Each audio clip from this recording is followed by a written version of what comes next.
Setelah pintu atas panggul, bidang berikutnya yaitu bidang luas panggul. Bagian dari bidang luas panggul ini membentang antara pertengahan simfisis pubis ke pertemuan os sakrum kedua dan ketiga ya. Jadi kalau kita lihat ini kan simfisis pubis ya. Ini yang bagian atasnya adalah pinggir atas atau bagian atas simfisis. Kalau dari sini menuju ke promontorium di sini, ini yang kita kenal tadi sebagai bagian dari pintu atas panggul ya. Sedangkan ini ada mid pelvis ya. Ini mid pelvis adalah bagian tengahnya, sedangkan ini outlet itu bagian bawahnya seperti itu. Nah, di sini bagian dari bidang luas panggul itu membentang dari pertengahan simfisis ini menuju ke os sakrum yang kedua dan tiga. Tadi kan ada S1, S2, S3 sampai S4, S5 ya. Nah, nanti coba dicek lagi di slide sebelumnya. Jadi dari tengah ini sampai ke sekitar os sakrum kedua dan ketiga. Ya, itu. Kemudian ya, bagian dari os bidang luas ini sendiri, ini ada ukurannya ya, ukuran yang anteroposterior atau muka belakang ini kurang lebih 13,5, sedangkan ukuran transversanya ini kurang lebih 12,5 cm, seperti itu. Sedangkan yang berikutnya dari bidang pelvis yang ketiga yaitu bidang sempit panggul. Kenapa sempit? Ya karena ukurannya lebih kecil seperti itu ya dibandingkan yang bidang yang dua bidang sebelumnya tadi. Nah, dari mana bagiannya? Yaitu membentang setinggi tepi bawah simfisis. Di mana itu? Ini. Tadi ini kan bagian atas dari simfisis. Ini bagian tengah. Ini yang bagian bawahnya ya. Dari tepi bawah simfisis menuju ke spina ischiadica ya, kedua spina ischiadica. Ini mungkin tidak terlalu kelihatan kalau di sini ya. Kemudian memotong sakrum. Nah, ini. Jadi memotong sakrum kurang lebih 1 sampai 2 cm dari ujung. Kalau ini kan os koksigis, ujungnya sakrum ya, kurang lebih di sini. Ini kalau kita tarik garis seperti ini, ya. Nah, ini ya, kurang lebih seperti ini, memotong kurang lebih ujungnya ya. Ini kurang lebih di sini. Itu. Jadi kalau diukur ukuran muka belakangnya, jadi muka belakang atau anteroposteriornya itu kurang lebih 11 cm dan ukuran transversa atau ukuran melintangnya itu kurang lebih 10 cm. Itu bidang sempit panggul ya. Sebentar. Ini oh ya, enggak terlalu nampak ya. Nah, ini yang pintu bawah panggul ya, bagian bidang pelvis yang terakhir itu adalah pintu bawah panggul. Nah, jadi yang pertama tadi kan bidang pelvis itu ada pintu atas panggul, kemudian bidang luas panggul, bidang sempit panggul, pintu bawah panggul ya. Nah, saya coba ulangi lagi, kenapa kok sempit di sini? Karena ada tuber ischiadica. Saya tunjukkan gambarnya, coba ini ya, ini kelihatan nggak ya ada tuber ischiadica. Nah, ini. Oke.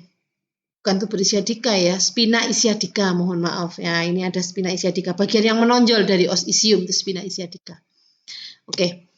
Nah, bagaimana dengan pintu bawah panggul?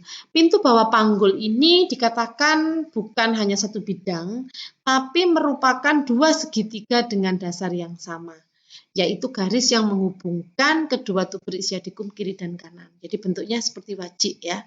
Kalau kita amati kayak gini, ini. Jadi ini bentuknya seperti wajik ya. Nah, ada garis-garis putus ini, coba Anda perhatikan. Nah, ini yang dikenal sebagai dua bidang, segitiga. Dasarnya segitiga itu adalah ini. Dasarnya itu apa? Tuber ischiadicum. Nah, ini dikatakan sebagai segitiga depan, ini segitiga belakang. Kenapa depan? Karena ada simfisis pubis. Kenapa belakang? Ya, ini adalah bagian dari os koksigis seperti itu. Nah, untuk segitiga depan, dasarnya adalah tuber ischiadicum, sisi-sisinya adalah ramus inferior osis pubis dengan batas atau ujungnya yaitu arcus pubis. Ya, itu ini. Jadi ini segitiga yang depan. Nah, bisa membayangkan ya ini ya. Nah, ini adalah dasarnya tuber ischiadicum, sisinya adalah ramus inferior osis pubis, ujungnya adalah arcus pubis. Sedangkan segitiga yang belakang, dasarnya sama, tuber ischiadicum, sisi-sisinya ada ligamentum sacrotuberosum ini ligamentumnya, ligamentum sacrotuberosum ya. Ujungnya itu adalah os sacrum ya. Jadi ujungnya ini adalah os sacrum. Nah, ukuran pentingnya yaitu ukuran anteroposterior atau AP ya. Kemudian ada ukuran transversa. Ini kurang lebih ya karena beda-beda ya, ada ukuran Indonesia dengan luar negeri itu beda-beda ini. Ya kurang lebih ya perkiraannya itu. Ini 11 cm.